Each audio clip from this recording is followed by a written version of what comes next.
نماز اسلام کا ایک بہت ہی اہم رکن ہے جو ہر مسلمان پر فرض ہے۔ یہ صرف ایک عبادت نہیں بلکہ اللہ سے تعلق جوڑنے کا سب سے بہترین ذریعہ ہے۔ نماز انسان کے دل کو سکون دیتی ہے، اس کے اخلاق کو بہتر بناتی ہے اور برائیوں سے روکتی ہے۔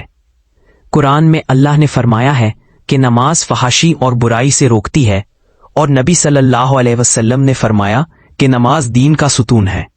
جو شخص نماز چھوڑ دیتا ہے وہ اپنے دین کی بنیاد کو کمزور کر دیتا ہے۔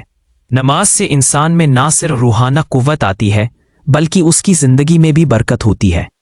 حدیث شریف کا مفہوم ہے، جو شخص 5 نمازوں کا اہتمام کرتا اللہ اس کو 5 انعامات عطا کرتا ہے۔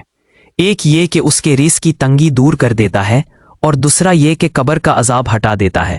تیسرا نما اعمال سیدھی ہاتھ میں دیا جائے گا۔